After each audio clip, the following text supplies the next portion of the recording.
على محمد طب القلوب ودوائها.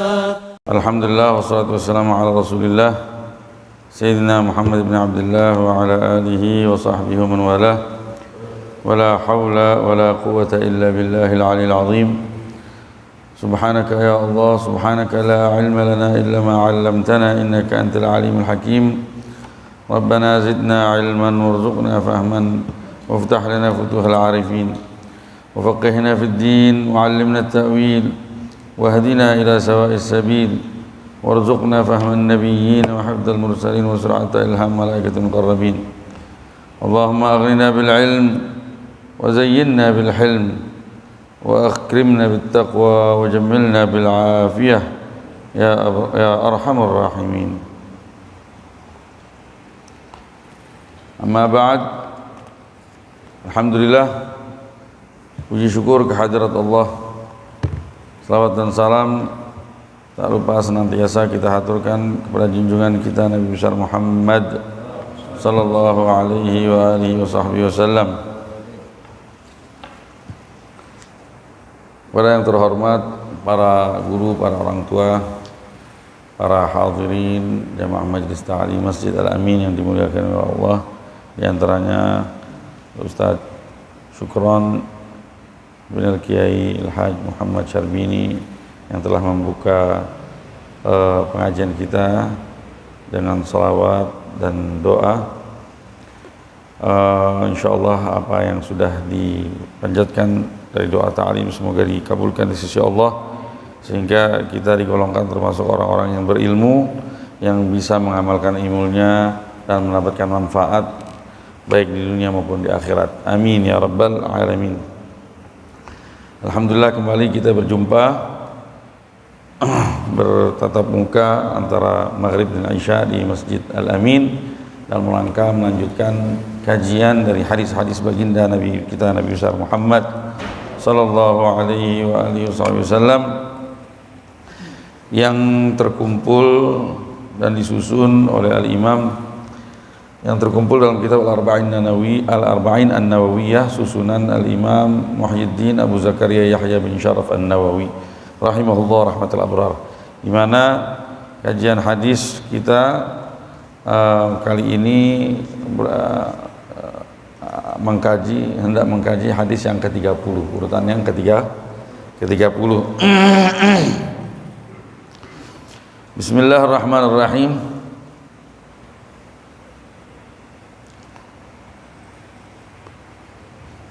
Akhraj al-Imam Muhyiddin Abu Zakaria Yahya bin Syaraf An-Nawawi rahimahullah rahmatul abrar wa adama lana nafa' bi 'ulumihi wa bi asrarihi fid dharain amin. Haditsan wa huwa al-hadits ats-tsalathun min kitab Al-Arba'in An-Nawawiyah haitsu akhrajahu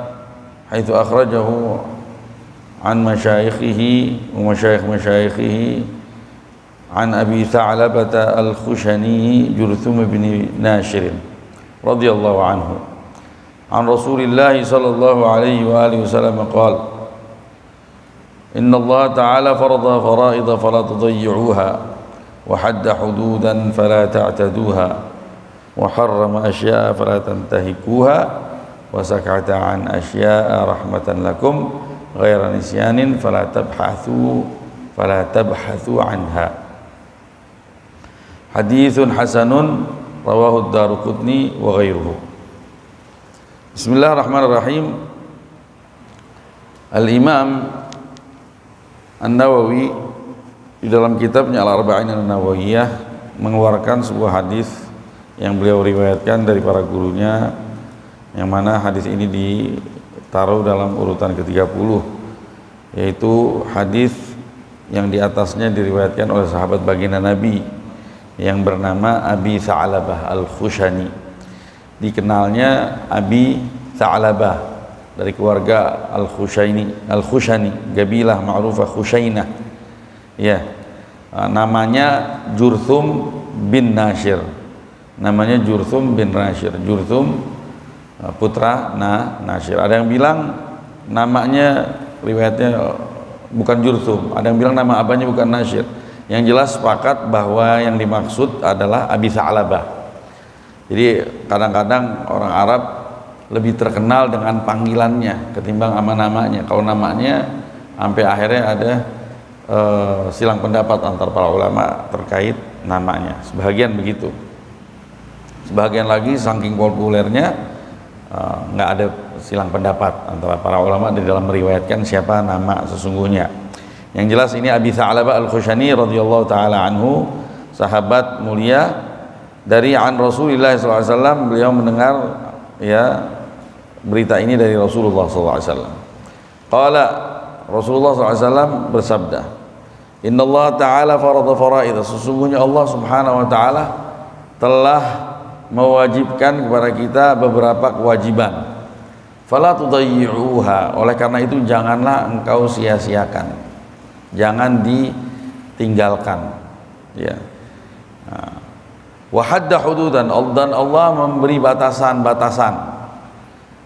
Hadda hududan bisa berarti batasan, ya. Di sini batasan yang dimaksud di sini uqubah, ya, hukuman. Fala ta'taduha, jangan sampai engkau lampaui hukuman Allah tersebut, ya, atau enggak batasan engkau lampaui sehingga Anda mendapatkan hukuman.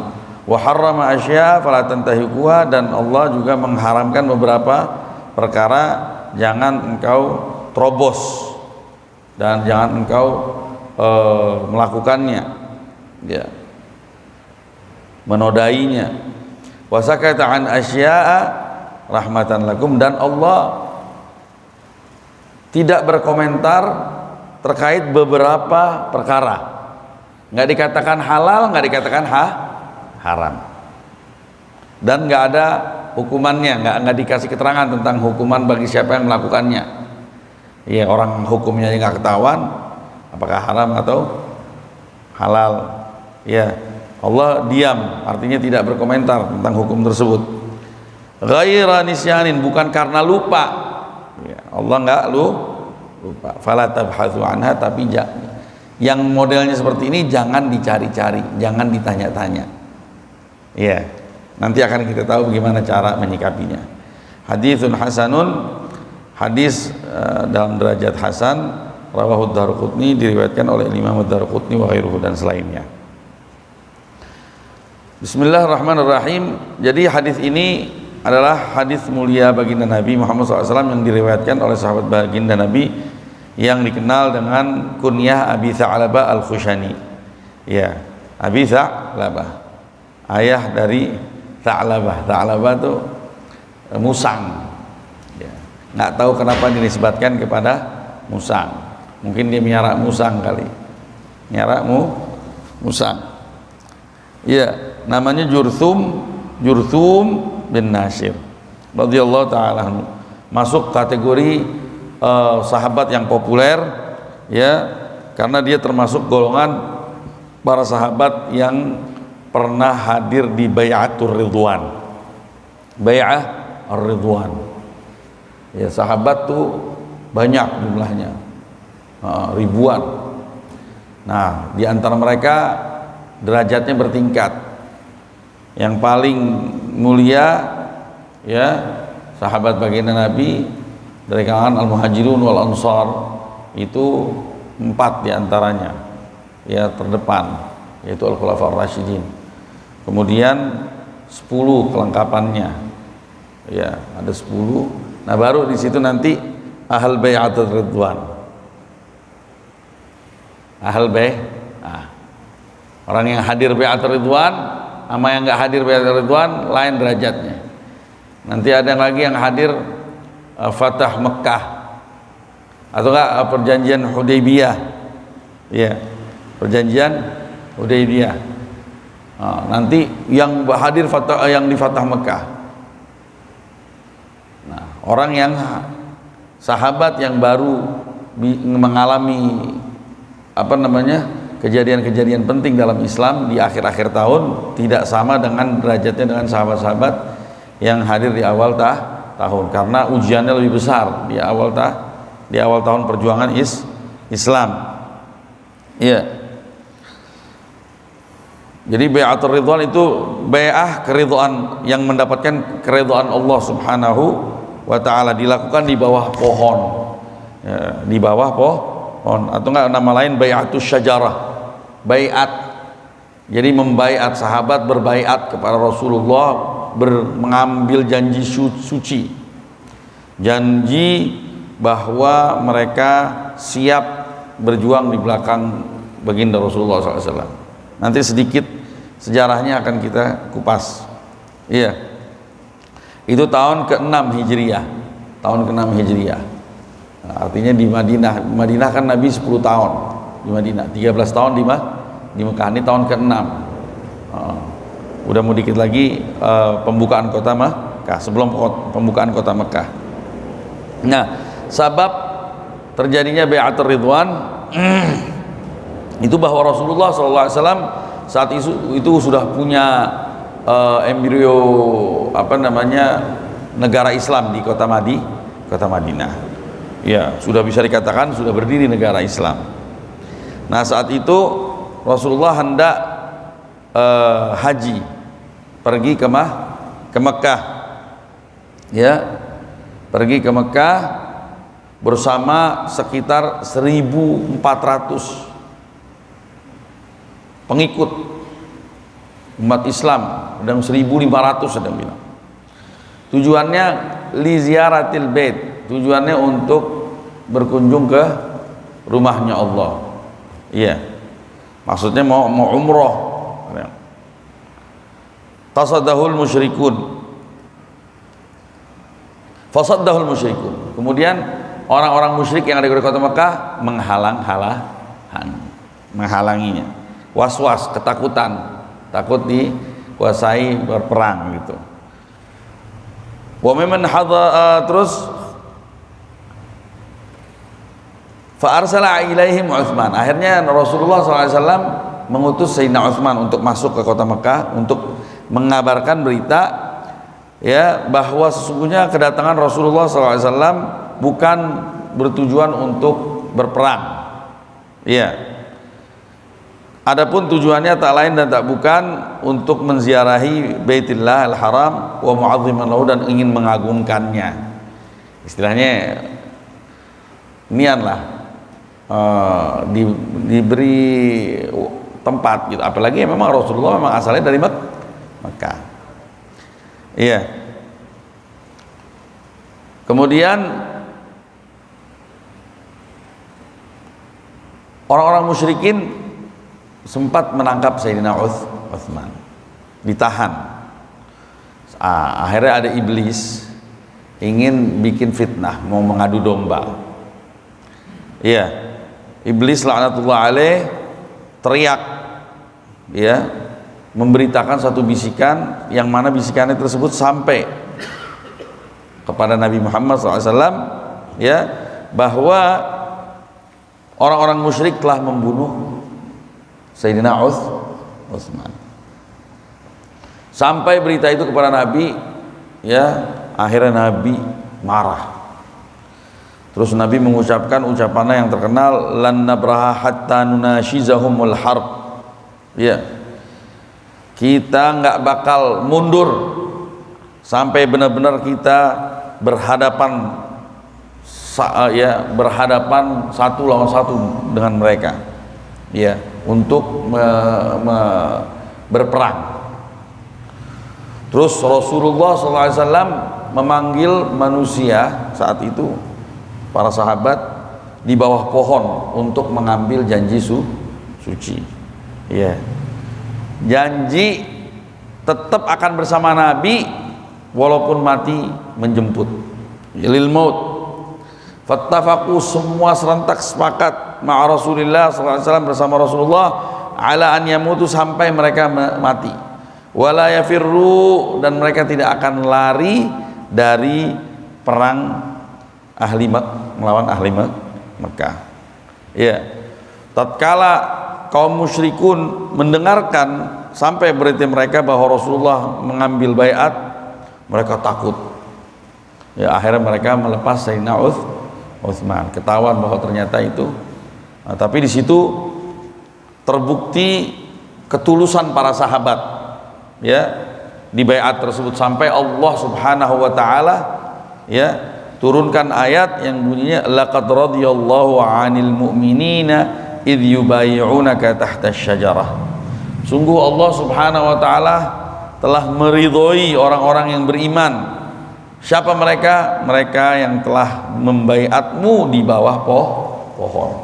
Nah, artinya ini kesaksian dari Allah Subhanahu wa taala bahwa mereka ada dalam kebaikan. Nah, karena itu makanya mereka mendapatkan keutamaan, melebihi mereka sahabat yang datang belakangan yang belum sempat mengalami baiatur ridwan. Panjang ceritanya, akhirnya nanti sampai ada perjanjian antara umat Islam dan umat kaum musyrikin di kota Mekah, perjanjian politik gitu antara Nabi dan Muhammad. Jadi kayak semacam perjanjian bahwa kami begini, kalau ke sana kami apabila ada yang balik ke kaum musyrikin, Nabi nggak boleh ngambil, ya, tapi kalau ada yang datang ke kita, pokoknya ada beberapa poin disebutnya, ya, piagam Madinah itu yang disebut piagam Madinah. Jadi kayak ada perjanjian politik. Di situ sudah tampak siasatnya baginda Rasulullah SAW, bagaimana Rasulullah menjadi politikus handal, walaupun akhirnya perjanjian tersebut pun diingkari oleh kaum musyrikin, sampai akhirnya Rasulullah SAW datang masuk ke kota Mekah di malam-malam, ya, semua umat Islam dipencar masuknya ke kota Mekah. Datang di waktu pagi, masih gelap. Kata Rasulullah, masing-masing suruh bawa 2 obor. Jumlahnya kan udah ribuan, ya, suruh datang jadi kan Mekah itu adanya di lembah, jadi suruh masuk serentak mengelilingi Ka'bah dari atas gunung, ya, masing-masing bawa 2 obor. Itu kaum musyrikin ngelihat ke atas gunung, ini jumlahnya berapa ribu nih, padahal satu orang 2 obor, disangka satu orang jadi 2 obor. Itu langsung tekuk lutut kaum musyrikin, ya. Rasulullah berhasil menguasai kota Mekah tanpa ada pertumpahan darah, sampai Rasulullah berkata kepada kaum musyrikin, ya, barang siapa yang memasuki rumah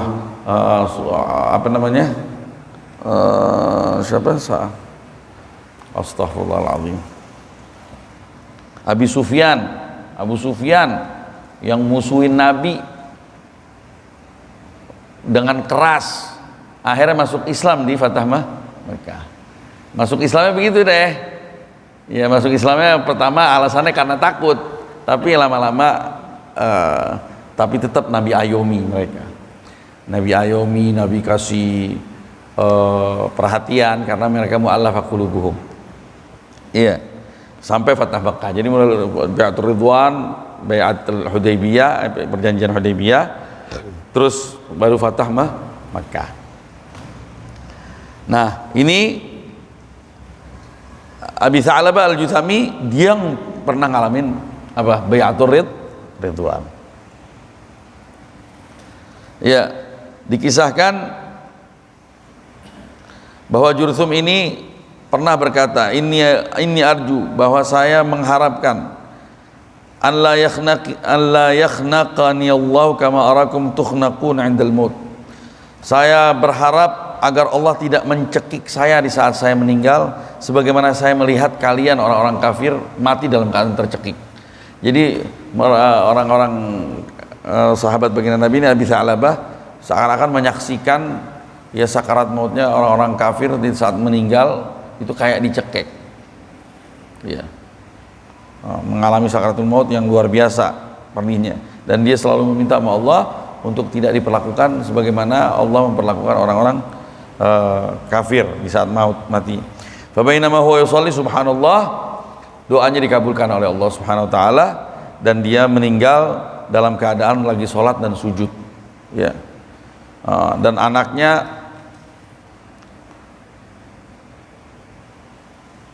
anaknya menjumpai ayahnya dalam keadaan di dalam tidur, abahnya meninggal.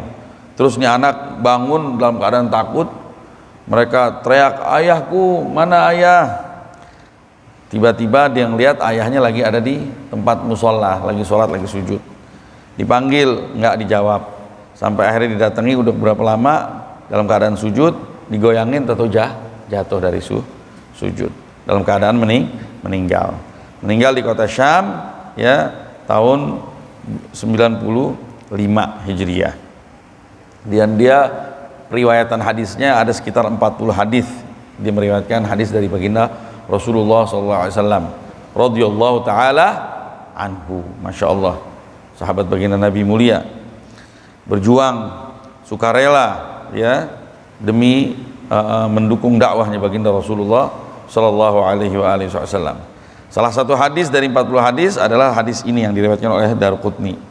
An Rasulillah sallallahu alaihi wasallam, apa katanya Nabi Muhammad SAW bersabda, "Inna Allah, sesungguhnya Allah telah mewajibkan beberapa kewajiban." Ya, baik kewajiban yang dimaksud di sini adalah kewajiban fardu ain maupun fardu kifayah. Fardu ain seperti salawat 5 waktu, zakat, puasa Ramadan, haji, dan kifayah seperti sholat jenazah, seperti menjawab salam, ya, seperti amar bil ma'ruf dan nahi anil munkar, itu wajib kifayah. Ya, fala tudayyuha, jangan disia-siakan. Artinya jangan sampai nggak dikerjain, lalai dari mengerjakannya. Tapi bahkan kerjakanlah dengan sungguh sesuai dengan kewajiban Allah Subhanahu wa taala. Jangan sampai ditakhir, dilalaikan, diundur-undur sampai keluar dari waktunya. Ya, orang nggak boleh lalai di dalam mengerjakan kewajiban. Ada hadis baginda Rasulullah SAW. Hadis ini mengisahkan apa yang Rasulullah alami di saat Rasulullah Isra dan Mi'raj. Ya, tatkala lagi dibawa sama malaikat Jibril Isra, perjalanan horizontal dari Masjidil Mekkah, dari Masjidil Haram ke Masjidil Aqsa, Rasulullah masuk ke alamul mithal, alam perumpamaan. Di situ Rasulullah SAW dipertontonkan ada kaum yang menghancurkan kepalanya dengan batu. Sampai hancur tuh kepala, setiap kali hancur dibalikin lagi sama Allah, ya, dan dilakukan seperti itu lagi dalam keadaan yang terus begitu tanpa henti-henti. Ya. Kemudian Rasulullah SAW bertanya kepada malaikat Jibril, "Siapa gerangan mereka wahai malaikat Jibril?" Kata malaikat Jibril, "Haula, mereka adalah perumpamaan orang-orang dari kalangan umatmu yang palanya berat untuk mengerjakan sholat wajib." Ada azan, entar dulu, males mau bangun, palanya berat buat sholat, ya, males. Wa ma zalamullah syai'an, Allah sama sekali tidak menzalimi mereka, tapi mereka sendiri yang menzalimi diri mereka sendiri. Maka digambarkan di alam perumpamaan itu mereka sendiri yang menghancurkan palanya dengan batu. Wa hadda hududan, dan Rasulullah SAW dan Allah Subhanahu wa taala memberikan batasan, beberapa batasan. Yang dimaksud batasan di sini adalah hukuman. Ya. Bagi siapa yang melampaui batas tersebut mendapatkan hukuman.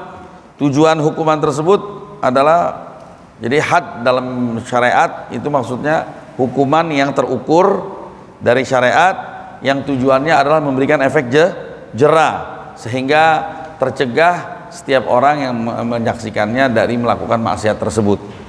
Ya.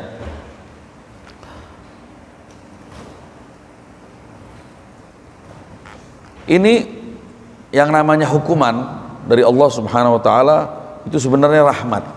Ya. Rahmat.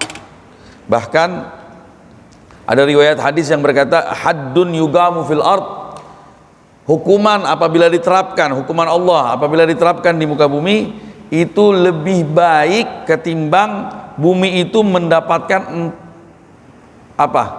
Mendapatkan hujan selama 40 tahun. Bumi hujan 40 hari. 40 hari enggak, 40 pagi itu setiap pagi kita kalau menjumpai pagi dalam keadaan udah habis hujan kan seger tuh. semua tumbuhan pada segar, jalanan segar, dan ada kenikmatan luar biasa, dan ada keberkahan, ada rahmat dari Allah Subhanahu wa taala. Tapi itu nggak senilai dengan satu hukuman yang diterapkan ya di muka bumi lebih baik daripada 40 pagi turunnya hujan. Karena di dalam hukuman ada rahmat. Memang kita lihatnya kayaknya itu sadis misalkan, seperti hukum rajam dan hukum yang lainnya. Tapi itu adalah bagian dari rahmatnya Allah Subhanahu wa taala. Karena yang namanya hukuman itu tujuannya supaya tidak ada perilaku yang sama terjadi. Ya, demi menjaga keutuhan masyarakat secara keseluruhan.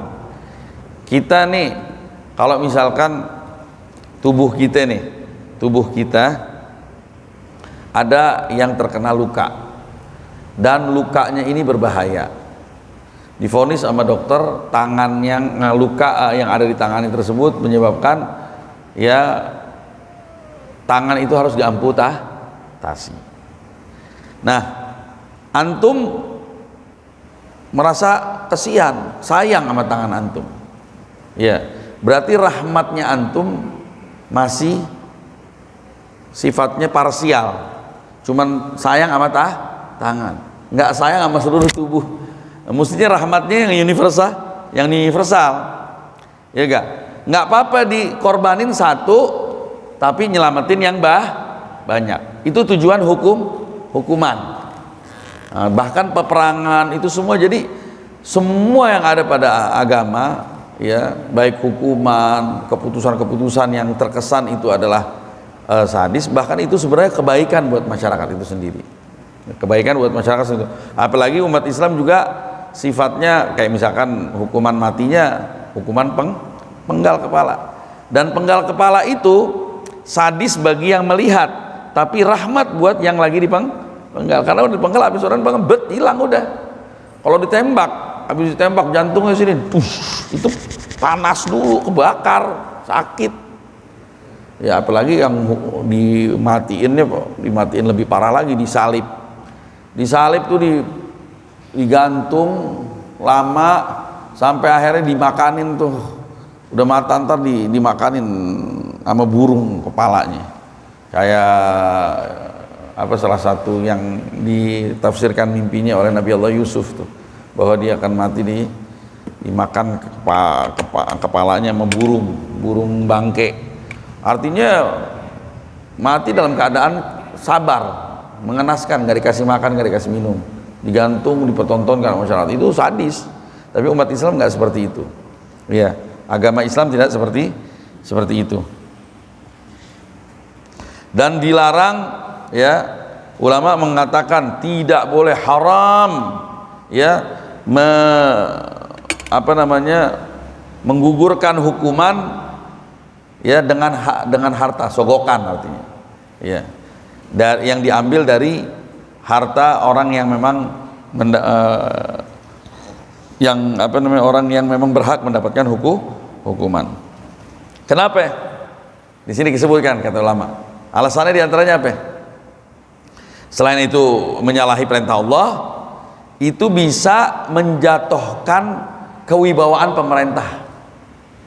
Makanya sekarang kalau kita perhatikan, orang-orang udah muak ngelihat maaf ya, petugas-petugas yang berwajib suka terkadang nggak menjalankan hukuman tapi bisa dibayar, sehingga jatuh di mata kita. Ya, jatuh di mata kehormatan pemerintahan jatuh, dan kewibawaan penegak hukum sudah nggak ada artinya di hati para rakyat. Nah, hukuman dalam Islam macam-macam. Kajiannya secara terperinci ada di dalam kitab fikih. Di antaranya hadduz zina. Ya, hadduz zina itu hukuman orang yang berzina, dan itu rajam, ditimpukin, ya, ditimpuk sampai mati. Ditimpuk sampai mati. Ya, in kanal fa'il, apabila dia pelakunya melakukan zina tersebut dalam keadaan sudah beristri atau enggak bersuami. Ya, dipendem badannya, tinggal kepala doang ditimpukin.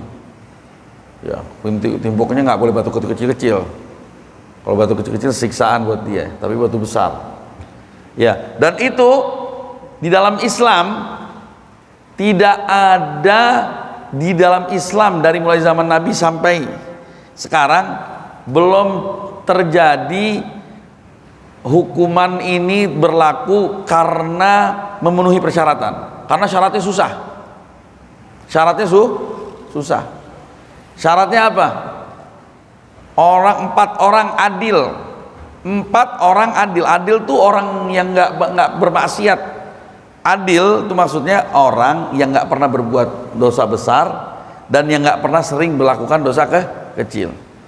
Punya kesempatan mendadak ngelihat orang lagi berzina langsung dengan mata telanjang, katanya ulama ngelihat mata dia benar-benar melihat tongkat celak masuk ke dalam celaknya. Tongkat celak masuk ke dalam celaknya. 4 orang adil ngelihat begini. Lo orang adil nggak gimana ngelihatnya? Dia nggak pernah mau ngelihat dosa, mau ngintip lagi. Lo kalau kebetulan jadi, dan ini banyak orang paling nggak ngelihat orang di rumahnya siapa, suaminya ketemu, misalnya suaminya ngelihat mendadak, dia bersaksi, masih belum bisa dijatuhkan hukuman, paling kenanya ta'zir nanti, ta'zir dari hakim yang sifatnya hukuman yang ditentukan sendiri oleh hakim. Tapi kalau sampai dirajam nggak ada. Nah, ada terjadi hukuman ini di masa Nabi dan para sahabat karena pengakuan sendiri dari pelakunya. Kalau ikrar lain lagi, itu pengakuan, berarti ada kerelaan dari dirinya. Tapi kalau sampai terbukti dengan persyaratannya 4 saksi adil melihat langsung, bukan dari video, bukan dari apa-apa, nah itu nggak terjadi. Nah itu dipersulitnya persyaratan ini adalah bagian dari rahmat.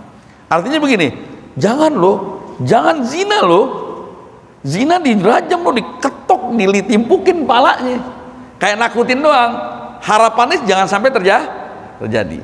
Sampai Nabi Muhammad di dalam kisah, sang perempuan itu datang mengaku bahwa Nabi Muhammad SAW bahwa dia berzina. Terus Nabi Muhammad bilang, mungkin bukan kali, mungkin cuma nempel-nempel doang, mungkin begini, kamu lagi sakit apa kamu lagi. Nabi terus berusaha untuk mengelak. Maksudnya ente jangan ngaku, cukup tobat sama Allah Subhanahu wa taala dengan taubatan nasuha, udah selesai. Tapi dianya yang mau, ya udah dikasih, ditimpuk. Nah, hasilnya adalah i'tibar, ibrah, pelajaran buat yang melihat. Nah, kadang-kadang nih sekarang orang-orang kafir, orang-orang yang benci sama Islam, ya, itu sengaja diekspos, digambarkan seperti perkara yang sadis. Tapi kalau dipikir-pikirkan, enggak. Yang namanya hukuman memang harus ada. Semua di setiap negara pasti ada istilah yang namanya hukuman. Tapi kalau mau benar-benar diteliti, hukuman cara Islam itu hukuman yang paling memberikan efek jerah dan yang paling penuh rahmat. Ya.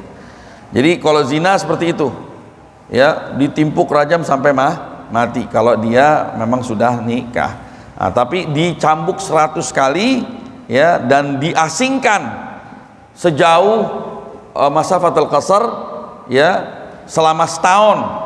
Habis dicambuk 100 kali, diasingkan. Itu bagi mereka yang nggak muhsan, yang nggak ada ikatan perkawinan, baik dia masih perawan ataupun janda yang nggak ada laki, ya, atau nggak duda ataupun perjaka, ya. Kalau terjadi dan terbukti lagi 4 lagi saksi, dicambuk 100 kali, terus diasingkan. Kalau di Indonesia, ya, yang udah ngaku malah dieluh-eluhin, la haula wala quwata illa billah. Pezina laku, disorak-sorakin, ditangis-tangisin, La haula wala quwata illa. Mestinya diasingin tuh, dikucilkan. Malah dibopong-bopong, diangkat-angkat. La haula wala quwata illa billahil aliyil azim. Itu akhirnya jadi nggak ada efek jerah. Oh enak, berbuat dosa makin terkenal. Iya. Nah, di antara bukti bahwa hadduz zina walaupun keras, menakutkan, tapi ada kandungan rahmat apa ya? Orang nggak boleh sembarang nuding.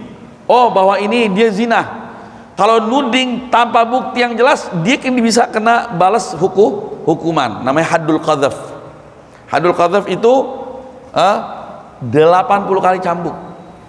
Makanya sembarangan, nggak boleh orang sembarangan main tuding. Kehormatan orang jadi jatuh. Perek lo, nggak boleh itu ngomong begitu. Walaupun kita tahu kerjaannya dia. Selagi antum nggak ngelihat 4 orang dengan kepala mata sendiri nggak ngelihat. Ya. Tapi kalau nggak ada hukuman, itu kalau lagi ada hukuman itu terjadi. Jadi ini semua hukuman-hukuman Allah ini nggak dalam mazhab Imam Syafi'i nggak boleh ditegakkan kecuali oleh pemerintah. Nggak boleh ditegakkan orang perorangan. Karena bisa terjadi chaos, bisa terjadi nggak terkontrol gitu. Makanya yang bertanggung jawab untuk menerapkan hukuman ini adalah pemerintah. Ya, rakyat nggak cuman ya rakyat semestinya dia berupaya dengan cara yang positif untuk memilih pemimpin-pemimpin yang bisa menerapkan syariat ini gitu. Kalau kagak, makanya kalau lagi politik, kalau lagi pemilu jangan anggap itu di luar agama. Enggak, ente tanggung jawab milih orang itu. Paling enggak kalau semuanya enggak benar ya paling enggak pilih yang paling ringan deh kemungkinannya. Itu tanggung jawab kita. Itu bagian dari agama. Ya, terus hadus sariqah, orang yang mencuri, ya potong tangan dengan kadar tertentu, bukan cuma nyolong ayam, dipotong tangannya misalkan. Kalau yang dicolong sapi dengan ada nilainya di dalam di kitab fikih, itu dipotong apa? Tangan kanannya dari sini nih, bukan di sini doang nih. Kalau sekali tangan kanannya. Maling lagi dia kaki kirinya dari mata kaki, maling lagi tangan kiri, maling lagi kaki kanannya. Ya, itu di dalam fikih seperti itu. Ya, kalau orang minum minuman khamar juga ada hukumannya. Minuman khamar itu 40 jam. Dan itu di Aceh sudah dipraktekkan. Ya, insya Allah negeri Indonesia negeri yang dirahmati oleh Allah Subhanahu Wa Taala, ya, dan diberikan kita pemimpin yang adil yang bisa menegakkan hukum Allah sebaik-baiknya. Amin ya rabbal alamin. Fala ta'taduha, jangan engkau tinggalkan, jangan engkau sia-siakan. Ya, sudah sampai di situ dulu. Insya Allah kita akan lanjutkan di kesempatan berikutnya. Ya, Nabi Muhammad pernah marah. Ya, Al-Makhzumiyah perempuan mencuri dari kalangan Bani Makhzum. Mencuri, kebetulan dia perempuan berdarah biru. Pemuka-pemuka kaumnya turun gunung ibaratnya untuk minta dimaafin. Terus nggak ada yang berani, akhirnya disuruh salah satu sahabat maju. Terus Nabi bilang, ente minta pengampunan dari hukum Allah Subhanahu Wa Taala. Nabi langsung marah. Terus Nabi bilang begini, apa kata Nabi? Innama ahlakal ladzina min qablikum, sungguh kalian tahu hancurnya generasi-generasi sebelum kalian di antara sebabnya apa? Apabila ada orang terhormat mencuri didiemin, tapi ada orang yang lemah mencuri ditegakkan padanya hukuman. Adapun saya, kata Nabi, andaikan saja putriku Fatimah mencuri, saya akan potong tangannya, karena ini hukumnya Allah Subhanahu Wa Taala. Jadi kalau udah hukum Allah nggak bisa.